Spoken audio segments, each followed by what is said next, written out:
Alors, je suis Dr. Ki Issan. Euh, je suis en fait mandaté par l'équipe de recherche qui a travaillé sur ce travail pour présenter en fait le résumé de notre travail et qui porte sur l'évaluation de la recherche des eaux souterraines en utilisant en fait une analyse des procédés hiérarchiques en intégrant en fait la Monte Carlo. Voilà. Alors, avant tout propos, je voudrais m'excuser pour la langue.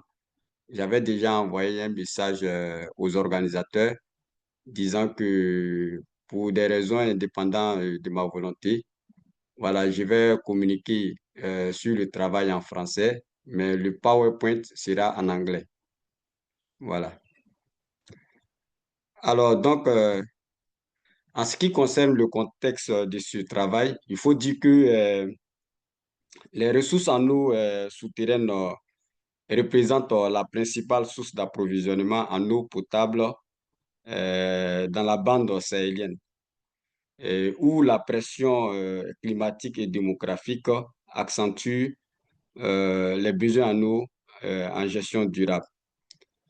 Notamment au Burkina Faso, on dénombre au plus 58 000 points d'eau moderne, ce qui témoigne en fait la dépendance croissante des populations vis-à-vis des aquifères des eaux souterraines.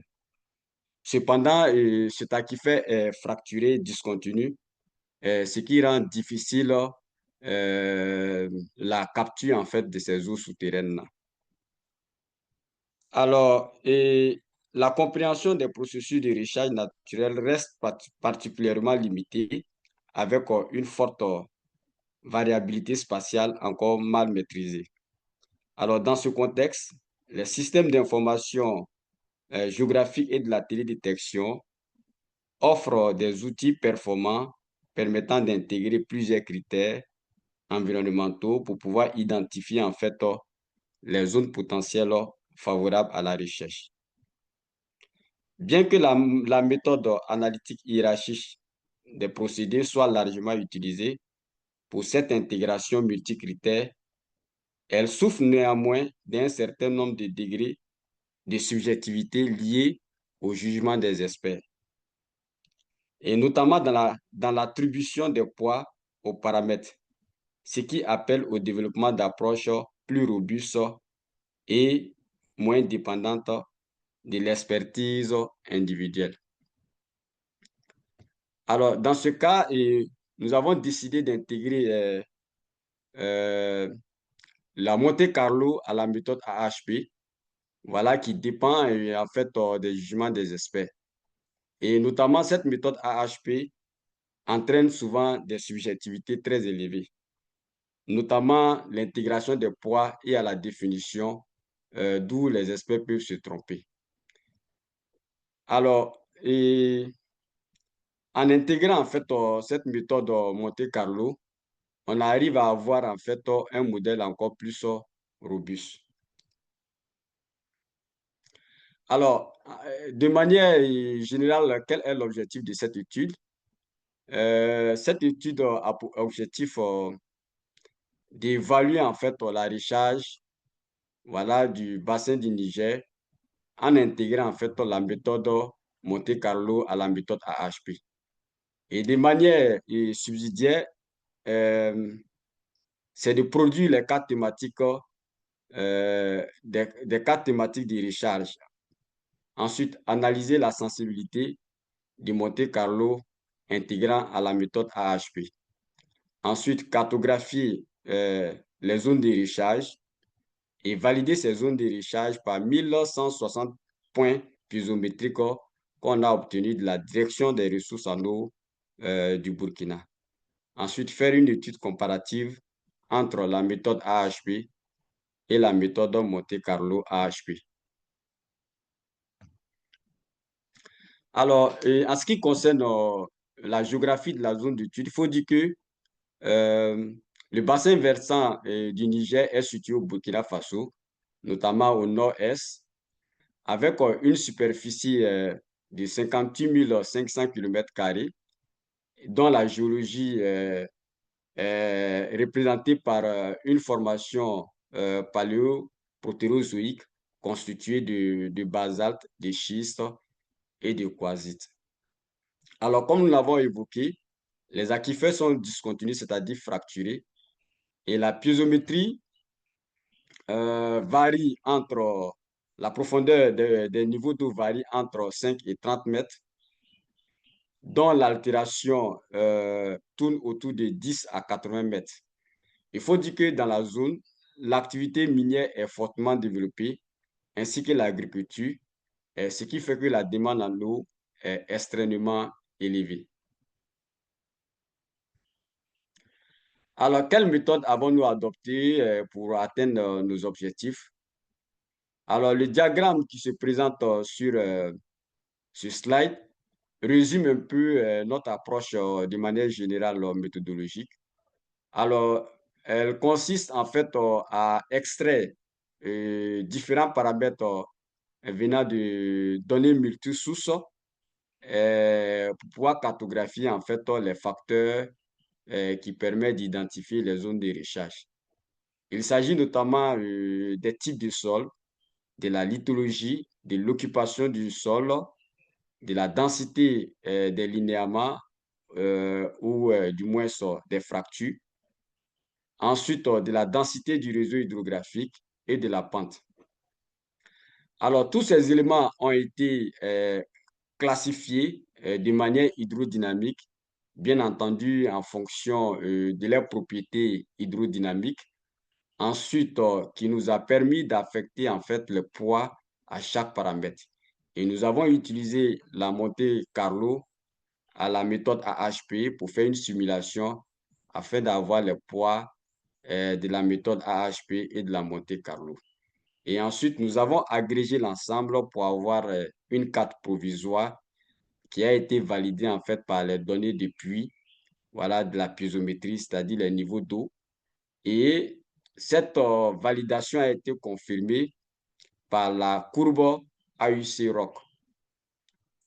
Alors, pour revenir en détail sur notre approche méthodologique, il faut dire qu'il a été essentiel pour nous de pouvoir identifier les critères qui devraient être intégrés au modèle. Alors, comme je l'avais dit au départ, il s'agit de la lithologie qui permet de contrôler en fait la perméabilité et la porosité des aquifères. Ensuite, la densité des linéaments qui est un indicateur de fracture, voilà où les eaux sont continues. Ensuite, le drainage de densité qui permet de donner une information sur l'infiltration et les eaux de ruissellement. Et la pente qui permet également de donner une information sur les eaux de ruissellement et d'infiltration et l'occupation du sol qui permet de contrôler en fait les zones d'infiltration. Et enfin, les types de sols, voilà, qui permet de savoir la capacité de rétention de chaque différent type de sol. Il faut dire que le choix de ces critères-là se justifie par le fait que ce sont des critères qui sont d'abord physiques et qui ne se varient pas, qui se varient peu dans le temps en fait. Et cette approche a été en fait largement utilisée dans le contexte africain en utilisant en fait ces critères pour pouvoir identifier les zones de recharge. Alors, quelles données nous avons utilisées pour pouvoir aboutir à la cartographie de nos critères? Il faut dire que nous avons utilisé plusieurs sources de données, voilà, plusieurs sources de données, notamment les images Landsat 8, voilà, qui nous a permis de pouvoir cartographier l'occupation du sol. Ensuite, les images Landsat 7 qui nous ont permis de pouvoir identifier les linéaments et calculer la densité de fracturation. Et les images Asterdem de résolution 30 mètres qui nous a permis en fait de cartographier la pente et la densité de drainage.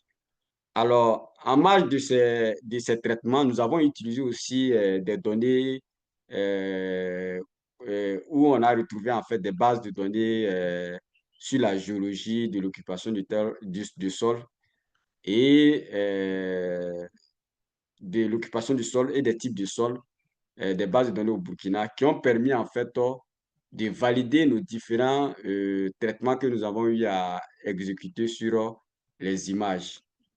Ensuite, nous avons utilisé les données provenant de la direction des ressources en eau, les données qui datent de 2013 sur 1160 points d'eau qui nous a permis de valider encore nos différents modèles. Alors, en ce qui concerne la classification de nos données, il faut dire que, étant donné que les différents paramètres n'ont pas été cartographiés à la même échelle, nous avons procédé en fait à la classification hydrodynamique qui consiste en fait à standardiser tous les critères et pour s'accorder, nous avons décidé de les classer en 5 classes. Voilà, à savoir la classe faible qui correspond à la cote 1, la classe modérée qui correspond à la cote 3, la cote moyenne qui correspond à la cote 5 et la bonne qui correspond à la cote 5 et bonne qui correspond à la cote 7 plutôt et excellent qui correspond à la cote 10. Alors, dans l'étape de l'agrégation en fait de tous ces paramètres, nous avons eu à avoir recours à 8 matrices et ces 8 matrices proviennent en fait de l'aspect des jugements des experts, voilà, qui ont permis en fait de produire ces huit matrices. Voilà, et ce sont ces 8 matrices-là qui seront en fait utilisées pour pouvoir pondérer les différents critères. Alors, pour revenir à la méthode Monte-Carlo, il faut dire que la méthode Monte-Carlo utilise en fait, c'est une méthode probabiliste qui utilise le mode, le minimum, le maximum des valeurs des experts pour pouvoir générer une distribution probabiliste pour permettre de mesurer en fait la confiance de la décision qui a été obtenue par la méthode AHP. Et cette méthode, dans le même cas, permet d'intégrer en fait une fonction bêta qui est une fonction bétane et qu'on introduit en fait dans la méthode AHP. Alors, cette fonction a été construite sur MATLAB, en fait, qui permet de générer des distributions bêta des nombres dans un intervalle de 0 à 1 en utilisant des facteurs alpha et bêta. Suivant une équation, l'équation 1, qui est égale en fait au random, égale à min plus Bertan, alpha, bêta, facteur de max, qui est le maximum, moins le minimum. Alors, et en ce qui concerne les valeurs de alpha et bêta, ils ont été en fait obtenus par l'équation 2 et l'équation 3. OK? Et alpha, où l'alpha égale à moyenne de la valeur de la matrice moins le minimum de la matrice sur le maximum de la matrice moins le minimum de la matrice, facteur de la moyenne de la matrice moins le minimum de la matrice, facteur du maximum de la matrice moins la moyenne de la matrice sur les quatre types moins 1. En ce qui concerne le coefficient bêta, elle a été obtenue par le maximum de la matrice moins la moyenne de la matrice sur la moyenne de la matrice moins le minimum de la matrice multiplié par le coefficient alpha que nous avons essayé de présenter à l'équation 2. Alors, tout ce travail nous a permis d'optimiser en fait le poids en fait de chaque critère. Ensuite, les indices de richage ont été calculés en suivant l'équation 4. Voilà l'équation qui est la somme de xi multiplié par wi, où xi représente les cotes que j'ai présentées en amont. Ensuite, le wi qui représente en fait le poids de chaque critère.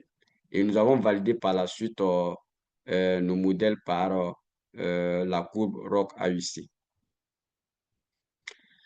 Alors, les différents résultats que nous avons obtenus, nous pouvons le voir. Il s'agit de la carte lithologique. Voilà, effectivement, au niveau de la carte lithologique, on voit les différents types de lithologie qui se trouvent au niveau du bassin.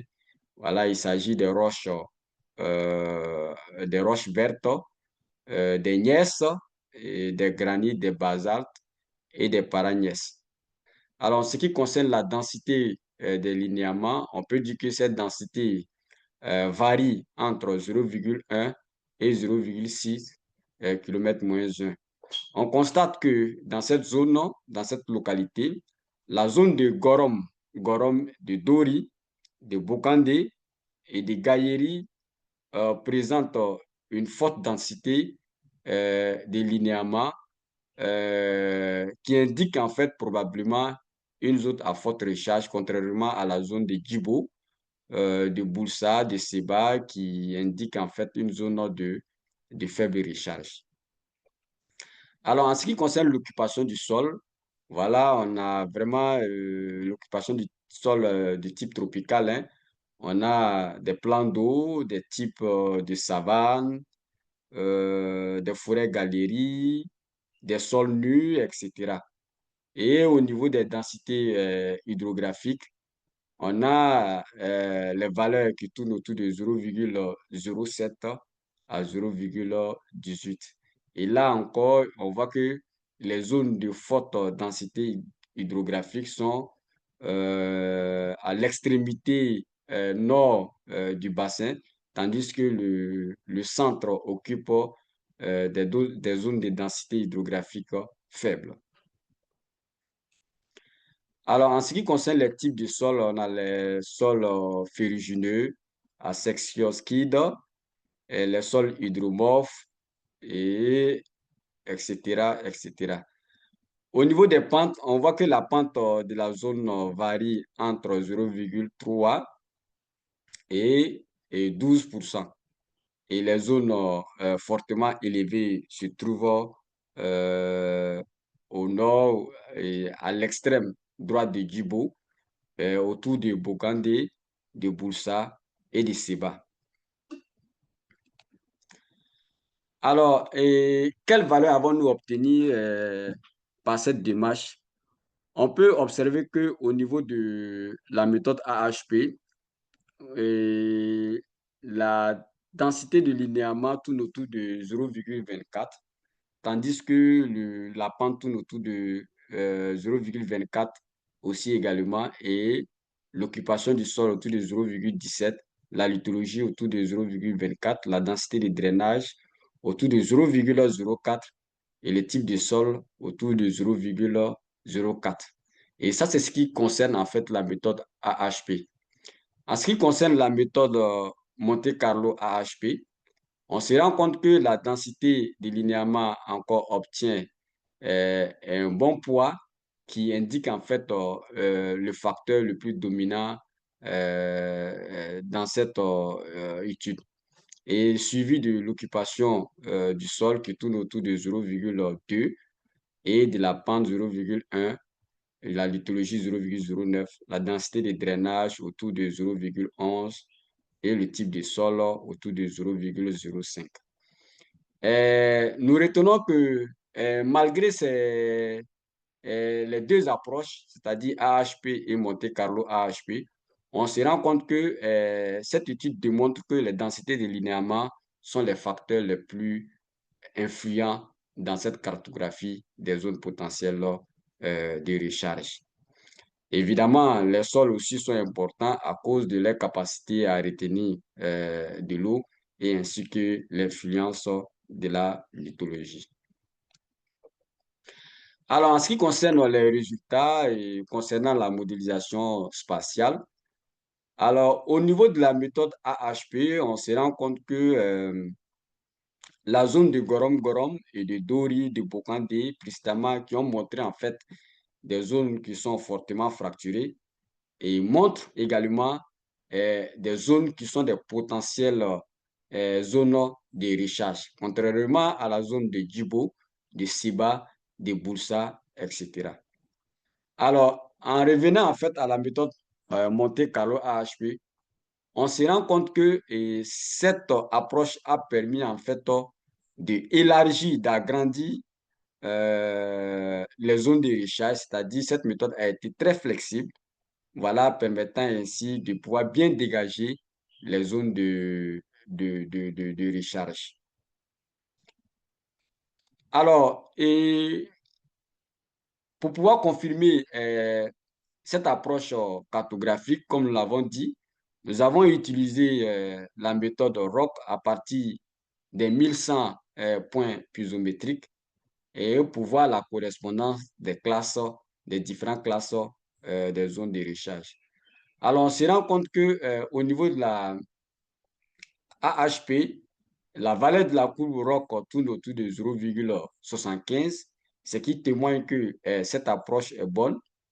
Mais cependant, lorsqu'on revient au niveau de l'approche Monte Carlo AHP, on se rend compte qu'il y a une petite évolution où la valeur de la courbe ROC tourne autour de 0,76 qui montre un peu que la méthode Monte Carlo AHP est plus performante que la méthode simple AHP.